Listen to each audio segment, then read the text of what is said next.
Innal hamdalillah nahmaduhu wa nasta'inuhu wa nastaghfiruh wa na'udzu billahi min shururi anfusina wa min sayyiati a'malina. Man yahdihillahu fala mudhillalah wa man yudlil fala hadiyalah. Asyhadu an la ilaha illallah wahdahu la syarikalah wa asyhadu anna Muhammadan abduhu wa rasuluh.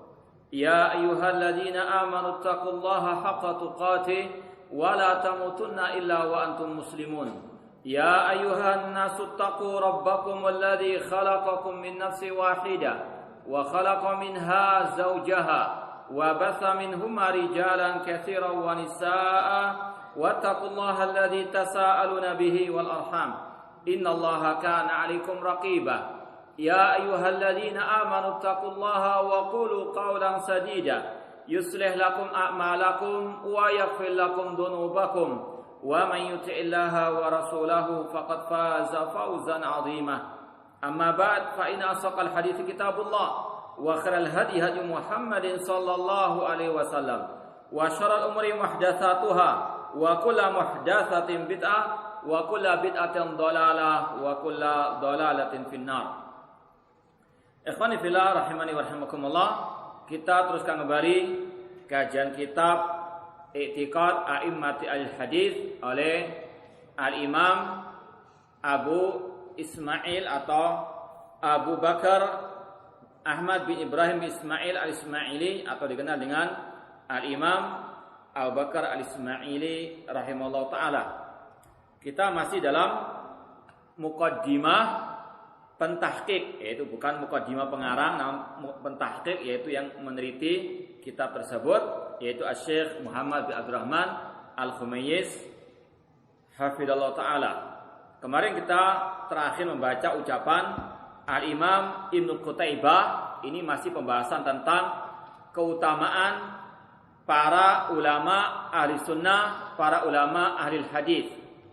Kita ulangi sedikit ucapan Imam Ibnu Qutaibah. Kata beliau, fa amma ashabul hadis fa innahum iltamasul haqqa min wijhatihi. Adapun ashabul hadis, ahli hadis, mereka adalah orang-orang yang mencari kebenaran dari sumbernya, yaitu dari Al-Qur'an dan Sunnah Rasulullah sallallahu alaihi wasallam. Wa tatabba'uhu min madanihi.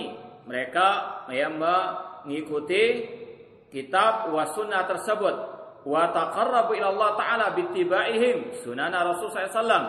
Mereka mendekatkan diri kepada Allah dengan mengikuti sunnah-sunnah Rasulullah sallallahu alaihi wasallam. Wa talabihim li atharihi wa akhbarihi barran wa bahran wa syarqan wa gharban.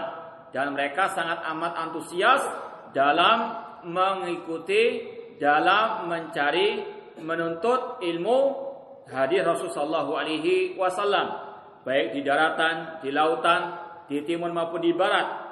Mereka ulama hadis betul-betul sangat amat berjasa kepada umat Islam, karena mereka bifadlillah, yang pertama karena mereka kita bisa mempelajari hadis-hadis Rasulullah sallallahu alaihi wasallam. Mereka berjuang keras pagi, siang, sore dan malam untuk mencari hadis-hadis Rasulullah sallallahu, menempuh perjalanan yang tidak singkat namun bisa berbulan-bulan. Bahkan diriwayatkan ada seorang sahabat yang bernama Jabir bin Abdullah radhiyallahu anhu berjalan kaki selama 1 bulan untuk mencari satu hadis Rasulullah sallallahu alaihi wasallam. Radhiyallahu taala anhum jami'an. Ini adalah sekali lagi perjuangan para ahli hadis, ulama-ulama al-sunnah wal jamaah dalam mencari kebenaran, dan juga setelah itu mereka menyampaikan kebenaran tersebut. Kemudian kata Imam Ibnu Qutaibah, yarhal wahid minhum rajilan muqwiyan. Salah seorang di antara al-hadis, mereka safar, melakukan perjalanan jauh untuk betul-betul menimba ilmu dari para ulama-ulama yang lainnya. Bahkan seperti yang sudah kita sampaikan dari Jabir bin Abdullah, 1 hari saja beliau tempuh selama 1 bulan lamanya.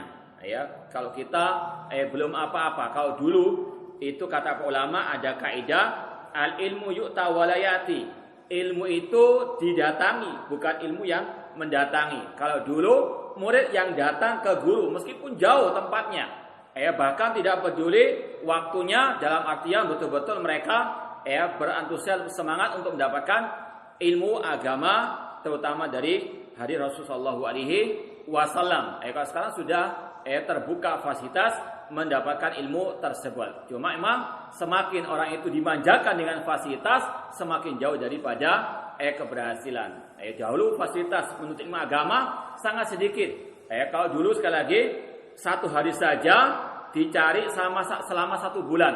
Sekarang kita lihat iPad, kita download kitab-kitab hadis, kita temukan ribuan hadis dalam hitungan detik misalnya. Ini sekali lagi semakin dimanjakan dengan fasilitas, semakin jauh kita dari ilmu. Terkadang ustadznya semangat, muridnya yang terlambat datang.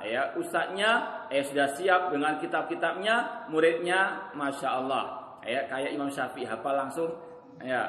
Ini zaman dahulu para as-salaf, mereka sangat antusias untuk betul-betul menimba ilmu agama tersebut. Maka sebagaimana kata pepatah, manjada wajada, yang bersungguh-sungguh akan berhasil mendapatkan yang dia raih. Maka dahulu para ulama ketika sungguh-sungguh mereka korbankan semua untuk ilmu tersebut, maka mereka pun mendapatkan barokah ilmu tersebut. Sebagaimana kata orang ulama yang lain, idza ataita kullaka yu'tika ba'dahu. Apabila engkau memberikan semua yang engkau miliki untuk ilmu, baik harta, waktu, tenaga, semua engkau kerahkan untuk ilmu memberikan sebagian dari dirinya. Wa ma utitu minal ilmi illa qalila. Wa idza ataita ba'daka la yu'tika syai'an. Namun ketika engkau hanya separuh-separuh menuntut ilmu agama, ilmu tidak memberikan apapun kepadamu. Sekali lagi, kalau kita lihat bagaimana perjuangan keras para ulama al-hadis dalam memperoleh hadis Rasulullah SAW, ini sangat luar biasa. Bahkan kalau tidak salah Abdullah bin Abbas radhiyallahu anhuma, ketika beliau mendengarkan ada seorang sahabat yang lain memiliki hadis yang beliau tidak ketahui, beliau pun datang pada waktu siang hari. Ketika itu tidak layak seorang bertamu kepada apalagi seorang alim misalnya. Padahal karena waktu itu adalah waktu tidur siang. Karena dalam Islam, dalam sunnah Rasulullah SAW ada istilah qailulah, tidur siang. Ada sebagian mengatakan ba'da zuhur. Maka ketika itu Abbas sampai ke rumah seorang alim tersebut dari sahabat yang lain, beliau tidak mau mengetuk pintu, tidak mau merepotkan sang alim tersebut. Namun apa yang beliau perbuat? Apa kembali pulang? Tidak. Beliau tidur di emperan rumah tersebut, di belakang atau di depan pintu atau di samping pintu seorang alim tersebut. Ketika seorang alim datang atau keluar untuk sholat asar, mendapatkan Abdullah bin Abbas sedang berada di samping pintu rumahnya. Bagaimana kalau kita bayangkan waktu yang sangat amat panas menyengat pada waktu saat itu, dan kalau kita perhatikan bagaimana di negara Arab panasnya kalau siang hari, maka ini sekali lagi sungguh luar biasa perjuangan para salafus saleh dalam menimba ilmu dari yang lainnya. Yarhal wahid minhum rajulan muqwiyan. Salah seorang di antara mereka betul-betul berjuang keras mencari ilmu, bahkan sampai safar keluar kota fi talabil khabaril wahid, hanya untuk mencari satu hadis Rasulullah SAW, awi sunnatil wahidah, atau mencari salah satu sunnah Rasulullah SAW, hatta yakhudaha minan naqilillaha musyafahatan, agar bisa betul-betul menimba ilmu langsung dari sang guru tersebut, musyafahatan, lewat lisannya sang guru tersebut. Summa lam yazalu fit tanqir anil akhbar wal basilaha. Terus menerus mereka berjuang untuk mendapatkan hadis-hadis Rasulullah SAW, hatta faimu sahihaha wa saqimaha, sampai mereka betul-betul tahu mana hadis yang sahih, mana hadis yang dhaif, yang ada cacatnya, wa nasikhaha wa mansukhaha, mana hadis yang menasakh, menghapus hadis-hadis yang lainnya yang memang tidak berlaku lagi, wa arafu man khalafaha minal fuqaha ila ra'i, dan mereka pun tahu siapa dari para fuqaha yang mereka menyelisih hadis tersebut dengan pendapat ataupun pemikirannya. Di sini perlu kita sampaikan, para ulama fikih khususnya, mengapa mereka banyak berselisih? Ini kita katakan Rasulullah SAW telah bersabda, "Idza ijtahada hakim fa asaba falau ajran." Apabila seorang ahli ijtihad, para ulama beristihad, kemudian betul, dapat 2 pahala. Wa in akhta falau ajrun wahid. Jika salah mereka mendapatkan satu pahala. Kalau betul-betul ulama dan mereka beristihad, meskipun salah tetap dapat pahala karena mereka betul-betul mengerahkan semua daya upaya mereka untuk mendapatkan kebenaran tersebut. Namun memang manusia itu bertingkat-tingkat masalah apa? Ilmunya. Di antaranya masalah al-hadis. Makanya tidak dicela ulama ketika beristihad kemudian salah. Ada banyak udzur. Di antaranya tidak sama di antara para ulama dalam mendapatkan hadis Rasulullah SAW. Ada sebagian yang mungkin kita bisa sampaikan, ada yang mendapatkan 100 hadis, ada yang mendapatkan 200 hadis. Tentunya yang 100 hadis ini ketika mendapatkan suatu permasalahan, kemudian tidak ada dalam hadis tersebut, beristihad dengan apa? Pendapat beliau.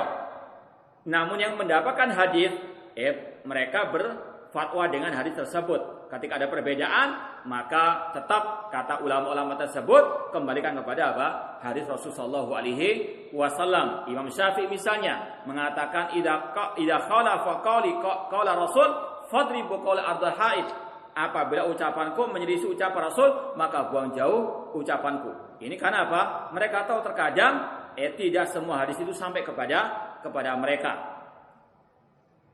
Fanabahu ala dzalik, mereka pun memperingatkan akan hal tersebut. Artinya buang jauh pendapat-pendapat yang menyelisihi sunnah Rasul sallallahu alaihi wasallam. Hatta najamal haqqu ba'da an kana afian, sehingga kebenaran itu betul-betul nampak setelah tersembunyi. Wa basaqa ba'da an kana darisan, dan betul-betul menonjol setelah berada di tumpukan-tumpukan. Wastama'a ba'da an kana mutafarriqan, sehingga bersatulah setelah adanya perpecahan atau perselisihan.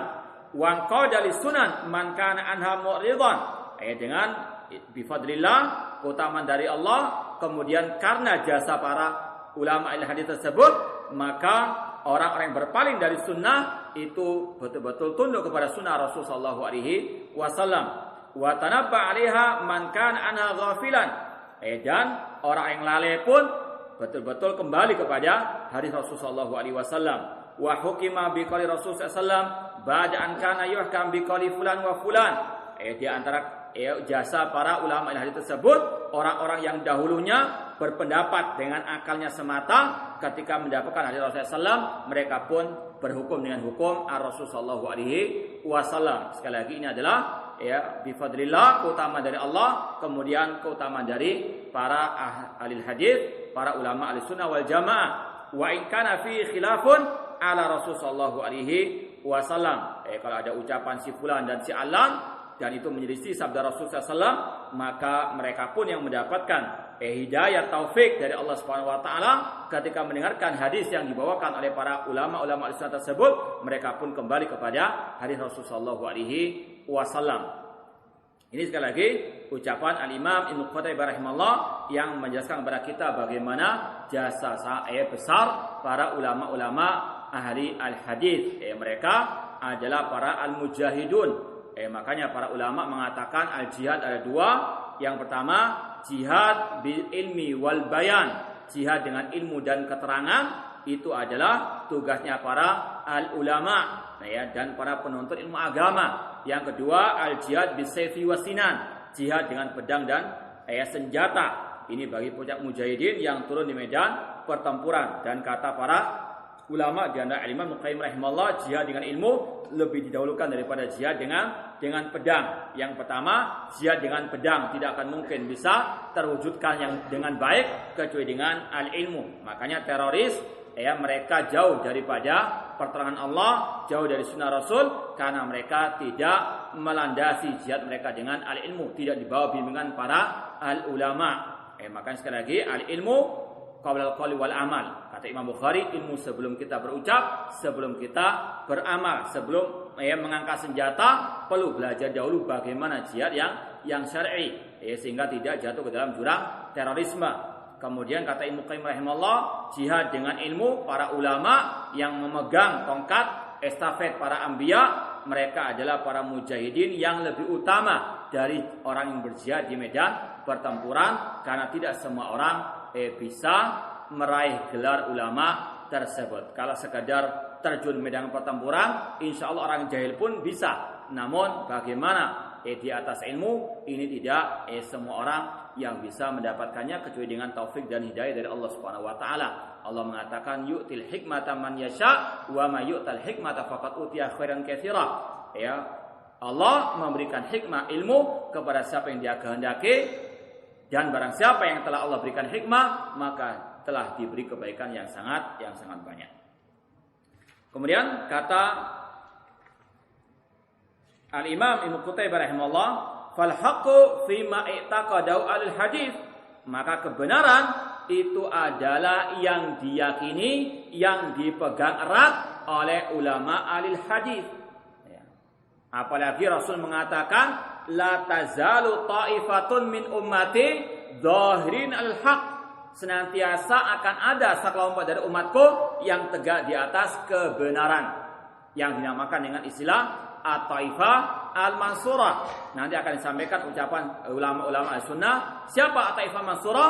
Kata Imam Ahmad, idza lam takun taifat mansur al-hadits fala adri manhum. Kalau taifah al-mansurah itu bukan al-hadits, aku tidak tahu siapa lagi taifah mansurah tersebut. Maka dari sinilah Imam Qutaibah mengatakan kebenaran itu adalah yang dipegang erat oleh ulama-ulama ahli hadis. Wa inna mukhalafata aqaidihim dalalun wa hawa, dan menyelisih akidah ulama al-hadis itu kesesatan dan mengekor kepada hawa nafsu. Kenapa demikian? Li'tisamihim bi kitabillah azza wa jalla wa tamassukim bi sunnati Rasul sallallahu alaihi wasallam. Karena kalau orang itu menyelisih ulama al-hadis, maka mereka menyelisihi Al-Qur'an dan sunnah Rasul sallallahu alaihi wasallam. Karena ulama al-hadis tidaklah mereka berkeyakinan, tidaklah mereka beragama, tidaklah mereka beribadah kecuali dengan dasar al-hadis, dengan dasar Al-Qur'an dan sunnah Rasul sallallahu alaihi wasallam. Maka yang menyelisih mereka itu otomatis menyelisih Al-Qur'an dan sunnah Rasul sallallahu alaihi wasallam. Wa man kana ala dzalik faqad istadha'a bin nur wastaftaha baba rusyi wa talabal haqq min madanihi. Kata Imam Qutaibah rahimahullah, maka barang siapa yang di atas metode ahli hadis, maka dia telah mendapatkan cahaya dan dia telah mendapatkan petunjuk dan dia telah mendapatkan kebenaran dari sumbernya. Inilah sekali lagi mengapa kita mempelajari kitab akidah atau i'tiqad a'immati al-hadis, karena ini adalah hak.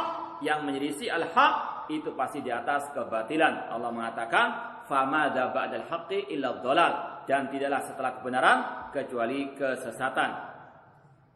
Qala Ali bin Madini rahimahullah taala, berkata al-Imam Ali bin Madini, ini termasuk gurunya Imam Al-Bukhari rahimahullah taala, beliau ketika mentafsirkan hadis la tazalu ta'ifatun min ummati dhahirin al-haq la yadur man khalafahum, Rasul bersabda, senantiasa akan ada sekelompok dari umatku yang nampak di atas kebenaran, tidak memudaratkan mereka orang-orang yang menyelisihi mereka. Ini sudah sering kita sampaikan bahwasanya Ahlussunnah wal Jamaah nama lainnya adalah at-taifah al-mansurah.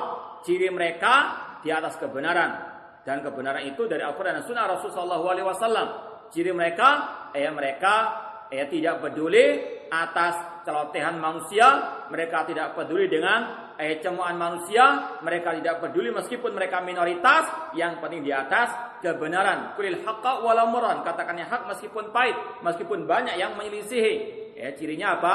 La yadurruhum man khalafahum, banyak yang menyelisihi mereka, namun mereka tetap tegar di atas kebenaran tersebut. Ini adalah at-taifah al-mansurah, dan dari sini pula kita mengetahui kebenaran bukan diukur dari banyaknya orang yang berpendapat yang menyelisih tersebut, namun kebenaran al-haqqu mir rabbikum. Dan bagi Ahlussunnah wal Jamaah dilarang untuk minder, dilarang untuk mereka mundur ke belakang meskipun mereka banyak yang menyelisihinya. La yadurruhum man khalafahum. Dan ini termasuk ada sunatullah, pasti yang memegang kebenaran ada yang membenci, ada yang memusuhi, ada yang akan mencelakai, namun semuanya tidak akan mungkin bisa berbuat apapun kecuali dengan takdir dari Allah Subhanahu wa taala. Wa ma hum bidarrina bi min ahadin illa biidznillah, dan mereka tidak akan mungkin bisa mencelakakan mereka kecuali dengan apa yang Allah telah kehendaki, yang telah Allah takdirkan. Qala Imam Ali bin Madini mengatakan, siapa Taifah Mansurah? Beliau mengatakan hum ahlul hadis, mereka lah ahlul hadis, walladzina yata'ahaduna madzahib Rasul sallallahu, yaitu mereka-mereka yang betul-betul berpegang teguh dengan metode hidupnya Rasul sallallahu alaihi wasallam. Di sini dikatakan madzhab Rasul, dengan madhabnya Rasul. Kalau antum ditanya apa madhab antum, antum katakan apa? Madhab saya madhab ar-Rasul sallallahu alaihi wasallam. Kalau madhab Syafi'i, madhab Maliki, madhab Hanafi, madhab Hambali, semuanya bisa salah bisa benar. Sebagaimana kata mereka sendiri, kullun yukhad min qali wa yatra ila Rasul sallallahu alaihi wasallam. Kata Imam Malik, setiap orang bisa diambil ucapannya, bisa ditolak kecuali ar-Rasul sallallahu alaihi wasallam. Inilah madhab kita, madhab ar-Rasul sallallahu alaihi wasallam. Wa yadzubuna alil ilmi, mereka al-hadis adalah orang-orang yang membela ilmu. Mereka adalah orang yang betul-betul darah dan daging mereka bersatu dengan ilmu, yaitu ilmu Al-Quran dan sunnah Rasul sallallahu alaihi wasallam. Wasila Ahmad an makna hadal hadis. Imam Ahmad rahimahullah ditanya tentang makna hadis Taifah Mansurah tadi, maka beliau menjawab, illam takun hadis Taifatul Mansurah ashabal hadis fala adri manhum. Jika Taifah Mansurah itu bukan ashabul hadis, maka aku tidak tahu siapa lagi Taifah Mansurah tersebut. Artinya Taifah al-Mansurah itu adalah ashabul hadis. Ini sudah pernah kita sampaikan. Ini adalah nama-nama lain daripada Ahlussunnah wal Jamaah. Ahlussunnah memiliki banyak nama, namun hakikatnya sama, yaitu mereka-mereka yang berpegang teguh dengan Al-Quran dan Sunnah, dengan pemahaman para sahabat Rasulullah SAW, dengan pemahaman para as-salafus saleh. Nama mereka yang pertama Ahlussunnah wal Jamaah. Dikatakan Ahlussunnah wal Jamaah jelas karena mereka berpegang teguh dengan sunnah. Sunnahnya siapa? Nenek moyang? Bukan. Sunnahnya Rasul dan sunnahnya para sahabat Rasul sallallahu alaikum bisunnati wa sunnatul khulafa rasyidin mahdiyyin. Maka mereka dikatakan Ahlussunnah, mengikuti sunnahnya Rasul. Al-Jamaah, jamaknya para sahabat Rasul sallallahu, atau berpegang dengan sunnah Rasul dan para sahabat, dan mereka di atas persatuan al-kitab wa sunnah ala fahmi sahabat tadi. Kemudian mereka dinamakan al-firqatun najiyah karena Rasul mengatakan umat Islam terpecah menjadi 73 golongan, yang selamat cuma apa? Satu. Maka dikatakan al-firqatun an-najiyah, kelompok yang selamat. Siapa mereka? Ma'an alihi wa ashabi, yang berpegang teguh dengan sunnah Rasul dan para sahabat Rasul sallallahu. Mereka dikatakan at-Taifah al-Mansurah, golongan yang ditolong. At-Taifah al-Mansurah artinya golongan yang ditolong oleh Allah Subhanahu wa taala. Kenapa mereka ditolong? Karena Allah berfirman, "In tansurullaha yansurkum." Jika kalian menolong Allah, menolong agama Allah, Allah akan menolong kalian. At-Taifah Mansurah, ashabul hadis, ulama-ulama ahli-sunnah, mereka adalah orang yang ditolong Allah Ta'ala karena mereka menolong agama Allah. Mereka menimba ilmu sampai demikian perjuangan mereka, kemudian mereka menyebarkannya tanpa mengharapkan pamrih sama sekali. Mereka hanya mengharapkan ridho dari Allah Subhanahu wa taala. Itu dia katakan Taifah al-Mansurah. Mereka juga dikatakan sebagai al-ghuraba. Karena apa? Mereka terasing. Karena mereka berpegang dengan Al-Quran dan Sunnah, dengan metode para sahabat di tengah masyarakat yang sudah tercampur dengan kotoran syirik, kotoran bid'ah, kotoran penyimpangan, pemikiran sesat, maka mereka dianggap asing sebagaimana Rasul dahulu dianggap asing. Ini dikatakan ghuraba, yang terasing. Mereka dikatakan ashabul hadis, jelas karena mereka berpegang teguh dengan hadis Rasul sallallahu alaihi wasallam. Sama juga dengan nama ahlul asar, berpegang dengan asar, asar riwayat atau jejak para salafus saleh. Mereka juga dikatakan sebagai as-salafiyun karena mereka berpegang dengan manhaj as-salaf. Siapa as-salaf tersebut? Sahabat, tabi'in dan tabi'ut tabi'in yang mengikuti mereka dengan baik. Ini sekali lagi nama-nama lain ashabul hadis atau ahlussunnati wal jamaah.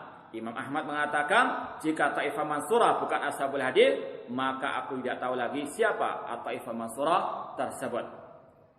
Wa qala al-Hakim, Imam al-Hakim rahimahullah berkata, laqad ahsana Ahmad ibnu Hanbal fi tafsir hadzal khabar anna Taifah al-Mansurah allati yurfa'u al-khidlan anhum ila qiyamis sa'ah hum ashabul hadis. Kata Imam al-Hakim, sungguh benar apa yang diucapkan oleh Imam Ahmad tentang apa makna at-taifah al-mansurah, ya, yang mana Allah Subhanahu wa taala akan mengangkat kemadaratan dari mereka sampai hari kiamat, yaitu mereka adalah ashabul hadis.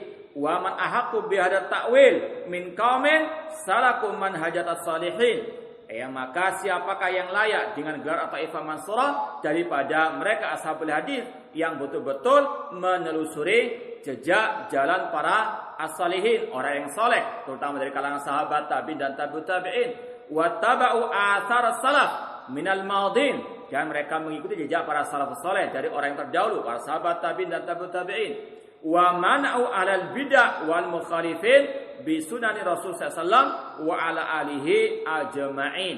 Dan mereka adalah orang-orang yang menghadang orang-orang ahli bid'ah untuk menyebarkan kebid'ahan mereka yang menyelisih sunnah Rasul sallallahu alaihi wasallam. Itulah tugas ulama al-sunnah, mereka menyebarkan sunnah Rasul sallallahu alaihi wasallam dan sekaligus menjawab syubhat ahli bid'ah. Mereka menghidupkan sunnah, mereka memerangi al-bid'ah. Wa qala Ibnu Qutaibah juga mengatakan walaysa yadfa'u ashabal hadits an dalik illa zalimun. Tidaklah yang menolak ashabul hadits kecuali orang yang zalim. Li'annahum la yarudduna syai'an min amri din ila istihsanin wa la ila qiyasin wa nadhar.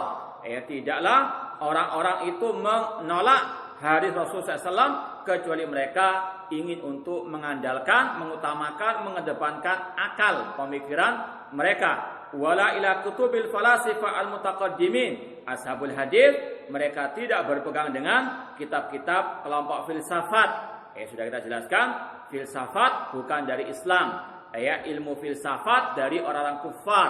Makanya ulama al-sunnah dari dulu sampai sekarang sepakat untuk mencela, untuk menjauhkan umat dari ilmu filsafat. Sebagaimana Imam Syafi'i sendiri telah mengatakan, hukmi fi alil kalam an yudrabu bil jaridi wan ni'al. Sanksi yang aku berikan kepada orang yang belajar ilmu kalam, ilmu filsafat atau ilmu mantik, untuk mereka dipukul dengan terompak, dengan sandal.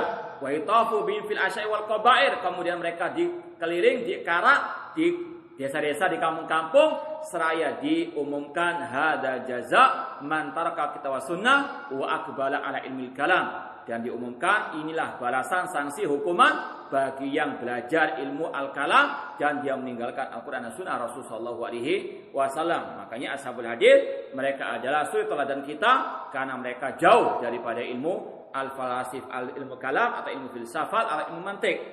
Wala ila ashabil kalam al-mutaakhirin. Ilmu kalam, ilmu filsafat ini sama maknanya, yaitu menetapkan akidah tanpa dalil Al-Quran Sunnah namun dengan akal semata. Makanya beda sebagaimana perbedaan timur dan barat antara al-sunnah dengan kelompok filsafat. Qala Abu Muzahim al-Khaqani, ada seorang ulama yang bernama Abu Muzahim al-Khaqani membawakan tiga bait syair tentang ashabul hadis. Beliau mengatakan ahlul hadis humun najun id amilu bihi idza ma ata an kulli mu'tamanin. Kata beliau, ahlul hadis mereka adalah kelompok yang selamat, mereka adalah al-firqatun najiyah, karena mereka melaksanakan, mengamalkan hadis tersebut. Ma'ata atau idza ma'ata an kulli mu'tamani, apabila hadis tersebut memang dibawakan oleh perawi yang terpercaya. Qad qila innam khairul ibad ala ma kana fihim idza anjau minal fitani. Dan sungguh telah dikatakan bahwasanya ashabul hadis sebaik-baik manusia, sebaik-baik hamba Allah, dikarenakan mereka berpegang teguh dengan sunnah Rasul SAW tersebut dan mereka sangat jauh daripada al-fitan dan mereka menyelamatkan umat dari fitnah tersebut biidznillah. Man mata minhum kadza hanat syahadatuhu fataba min mayyitin fil lahdi murtahani. Dan barang siapa yang dari mereka ashabul hadis meninggal dunia, maka telah datang waktu persaksian kebaikannya dan itu adalah sebaik-baik yang meninggal dunia di dalam liang lahat. Wa qala Abu Ubaidah bin Ziyad al-Asbahani, ada ulama lain yang bernama Abu Ubaidah bin Ziyad al-Asbahani yang menyampaikan bagaimana keutamaan ahlul hadis. dalam 3 bait puisinya juga. Dinun Nabi Muhammadin akhbaru, ni'mal matiya lil fata atharu. Agama Nabi Muhammad itu adalah qala Allah, qala Rasul. Itu adalah agama al-Islam. Kalau kita mau tahu Islam yang benar, yaitu pada Al-Quran, hadis Rasulullah SAW yang sahih dengan pemahaman para sahabat Rasulullah SAW.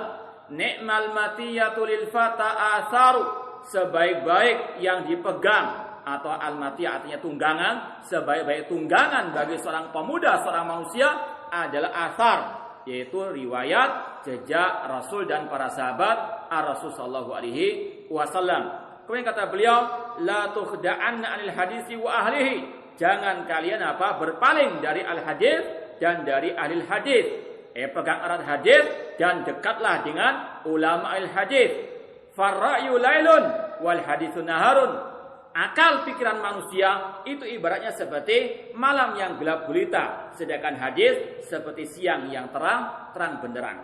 Makanya dikatakan mata kita ini tidak akan mungkin bisa melihat ketika dalam kegelapan, kecuali kalau dia disinari. Demikian pula dengan akal kita.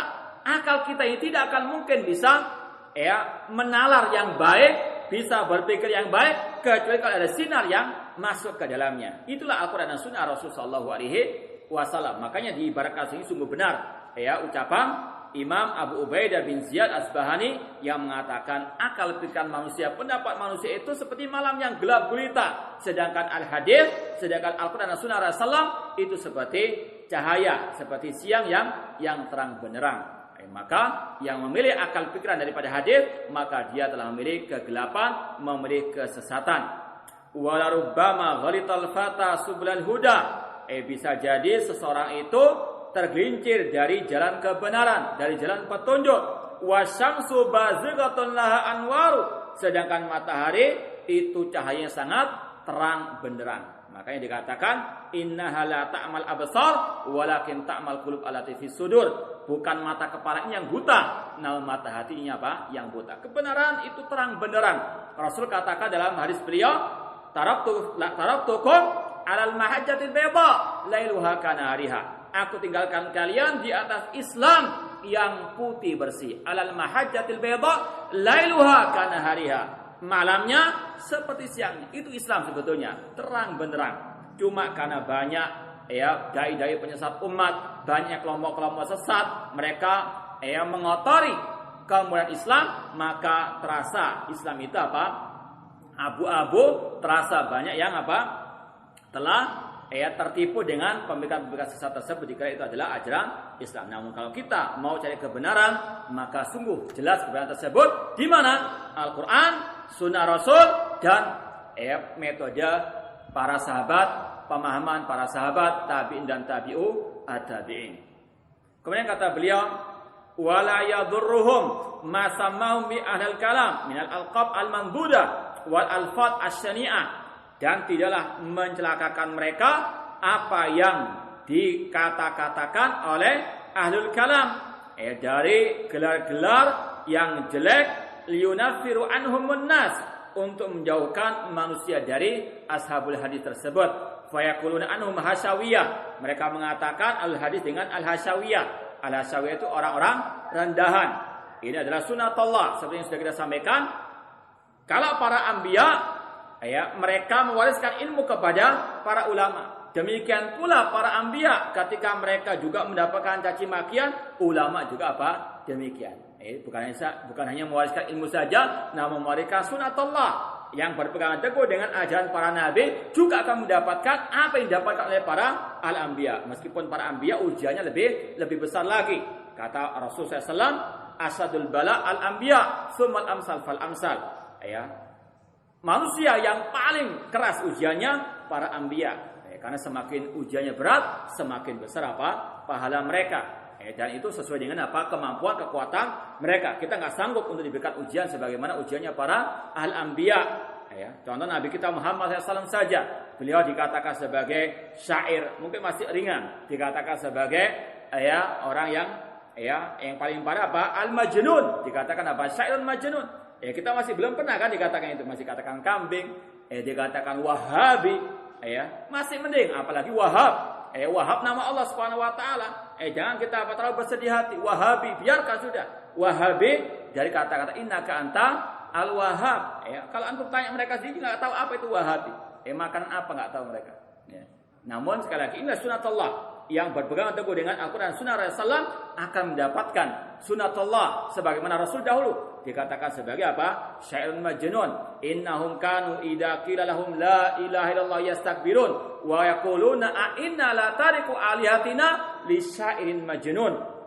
Ketika orang-orang musyrikin disuruh oleh Nabi Muhammad untuk mengucapkan la ilaha illallah yastakbirun, mereka sombong. Mereka mengatakan, apakah Nabi Muhammad itu ingin untuk kita meninggalkan sesembahan yang banyak ini untuk kita mengikuti syairun majnun, orang penyair yang gila. Kita masih belum mendapatkan hal tersebut. Naudzubillah min dzalik. Namun sunatullah yang berpegang dengan Al-Qur'an dan Sunnah sebagaimana para al-anbiya dahulu, maka mereka akan mendapatkan sunatullah ujian dan cobaan. Di antaranya ashabul hadits, mereka digelari oleh ahlul kalam dengan al-hasyawiyah, orang-orang yang rendahan dan sebagainya. Namun seperti yang kita katakan tadi, at-taifah al-mansurah, mereka tidak peduli dengan celotehan, dengan cemohan tersebut. Yang mereka inginkan ridha Allah Subhanahu wa taala. Rasul mengatakan, "Malitamas ridallah bisukhtin nas radhiyallahu anhu wa arda bihin nas." Barang siapa mencari ridha Allah, meskipun dengan kemurkaan manusia, Allah akan ridha kepadanya dan akan menjadikan yang lain ridha. Di dunia ini tidak ada 100% kontra, 100% pro, tidak ada. Ada pro dan kontra pasti. Jangankan kita, Nabi Muhammad ada yang pro, ada yang kontra, ada yang mukmin, ada yang kafir kepada beliau. Bahkan kerabat beliau sendiri yang mengkufuri beliau. Sunatullah tidak akan ada di dunia ini semuanya pro, semuanya tidak ada. Tidak ada semua yang kontra, pasti ada pro dan kontra. Maka yang kita cari ridha Allah. Kata Imam Syafi'i, ridwan nas ghayatun la tudrak. Mencari ridha manusia itu impian yang tidak akan mungkin bisa digapai. Apapun pasti ada pro dan kontra. Maka yang kita cari ridha Allah. Kalau ridha Allah pasti. Ini dalilnya, kalau kita amalkan pasti akan mendapatkan ridha Allah Subhanahu wa taala. Adapun ridha manusia itu susah untuk kita cari semuanya. Maka sekali lagi kita punya prinsip yang kita cari ridha Allah. Malitamas ridha Allah bisukhtin nas radhiyallahu anhu wa arda bihin nas.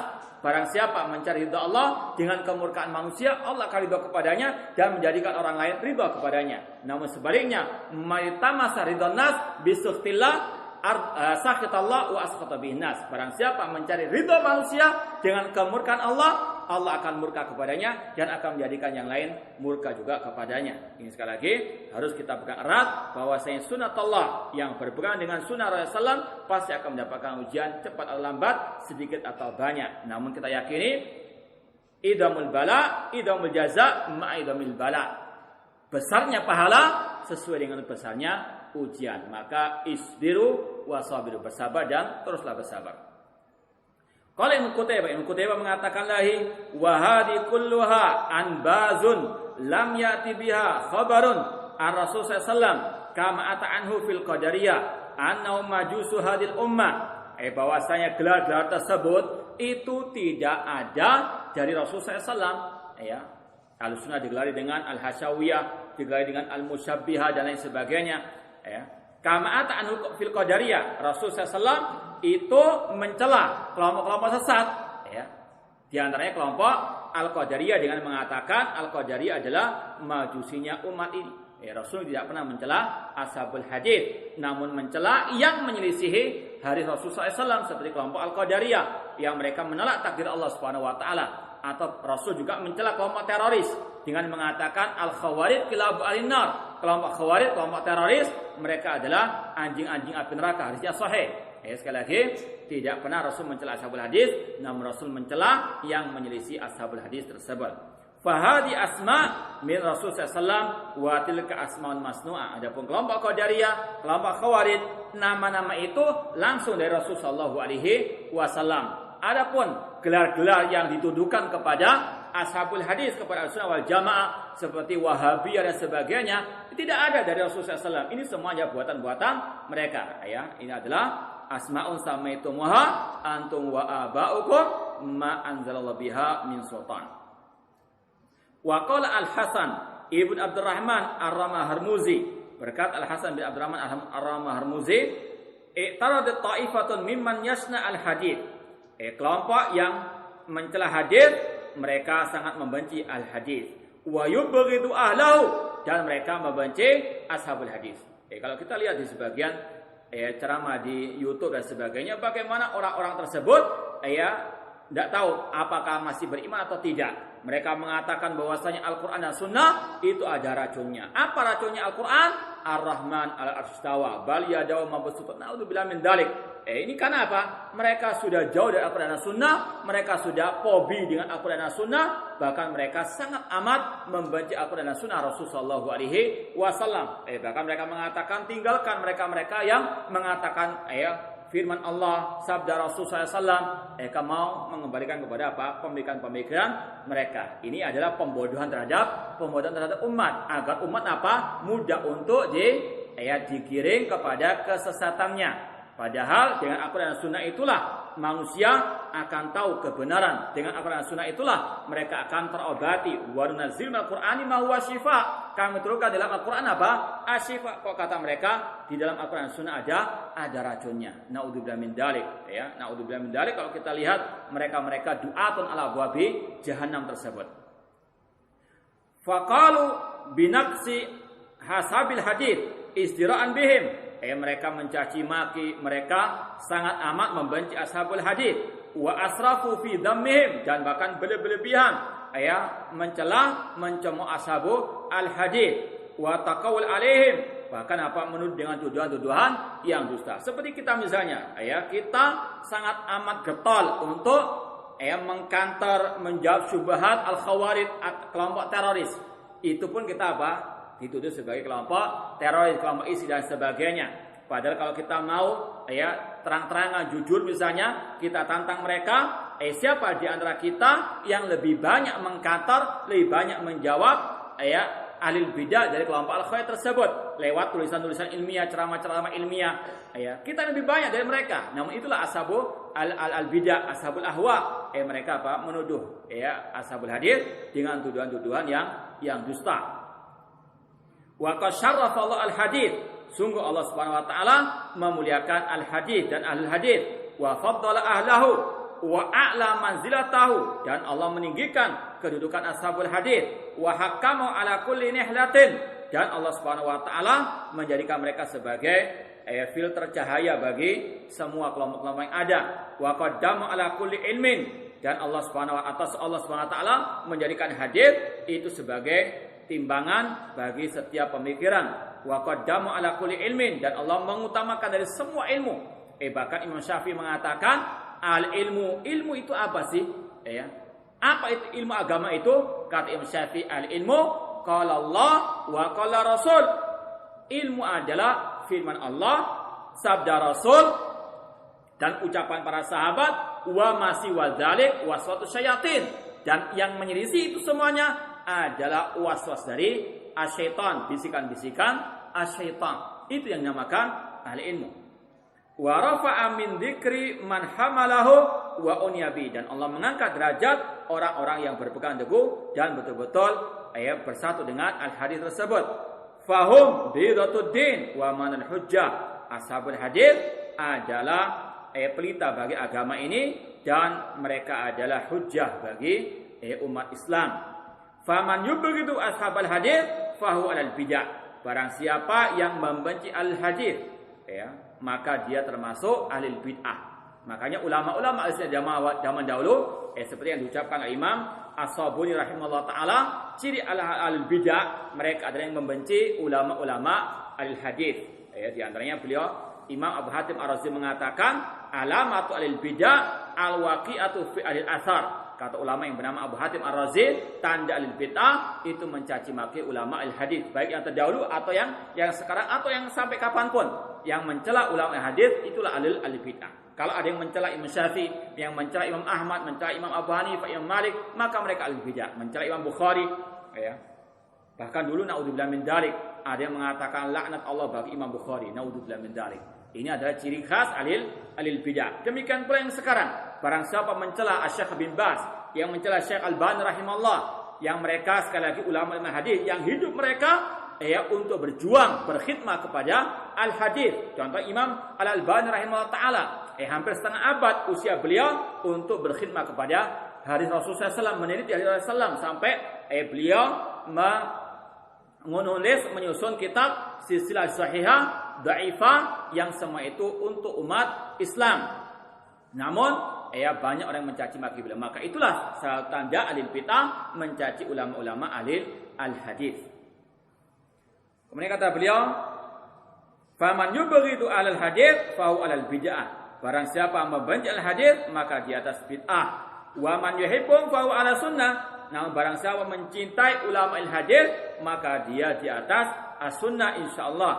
Qala Ahmad bin Sinan Al-Qattan, berkata Ahmad bin Sinan Al-Qattan, "Laisa fid dunya mubtadi' illa huwa yubghidu al-hadis." Kata ulama yang terdahulu yang bernama Ahmad bin Sinan Al-Qattan, tidak ada satupun al-bid'ah di dunia ini kecuali dia membenci al-hadis, membenci ulama-ulama al-sunnah dan yang mengikuti ulama-ulama al-sunnah tersebut. Ini adalah suatu hal yang merupakan sunnatullah. Tidak akan mungkin bersatu antara bid'ah dengan sunnah. Tidak akan mungkin bersatu antara cinta kepada bid'ah dengan cinta kepada ulama al-sunnah. Pasti akan ada garis pemisah. Yang membenci ashabul hadis, ulama al-sunnah, maka dia di atas al-bid'ah. Kemudian kata beliau, fa idza ibtada ar-rajul nuzi'a halawatul hadis min qalbihi. Karena kalau orang itu sudah berbuat kebid'ahan, maka dicabut kecintaan kepada al-hadis dan juga kepada al-hadis. Kalau sudah mendarah daging kebid'ahan dalam dirinya, sudah berkarat kebid'ahan dalam dirinya, dia tidak suka dengan sunnah. Dia benci kepada sunnah. Seperti yang sudah kita pernah sampaikan, bagaimana seorang tokoh ahli bidah, mereka mengatakan semakin panjang jenggot orang tersebut semakin bodoh. Ini kenapa? Kebencian dia kepada hari Rasulullah SAW sudah cabut cinta kepada as-sunnah, sehingga yang muncul adalah ucapan-ucapan yang terasa sangat amat membenci Rasul dan sunnah Rasul Sallallahu Alaihi Wasallam. Padahal Rasul mengatakan, Allah berfirman, Inna syani'aka huwal abtar. Sesungguhnya yang membenci engkau Nabi Muhammad akan terputus dari rahmat Allah. Kata Imam Mukatsir, yang membencimu Nabi Muhammad dan yang membenci ajaranmu. Jadi yang membenci apa diantaranya? Melihara jenggot, itu ada sunnah Rasul, ajaran Rasul. Yang membencinya Allah ancam huwal abtar. Dia akan terputus dari rahmat Allah Subhanahu wa taala. Itu terlontar karena hatinya sudah penuh dengan kesesatan, tidak ada tempat lagi untuk as-sunnah, benci kepada as-sunnah. Naudzubillah min dzalik. Seperti orang yang sakit, kalau dikasih makanan seenak apapun tidak akan tidak akan mau. Karena sakit hatinya. Demikian pula orang yang telah berkarat hatinya dengan kebid'ahan, kesyirikan, tidak suka lagi dengan tauhid, tidak suka lagi dengan sunnah Rasulullah SAW, dan dia pasti akan benci kepada ahlu tauhid, kepada ahlu sunnah wal jamaah. Ya, kita cukupkan sekian insyaallah. Kita lanjutkan pada pertemuan akan datang. Aku qouli hada wa akhu da'wana alhamdulillahirabbil alamin. Wassalamualaikum warahmatullahi wabarakatuh.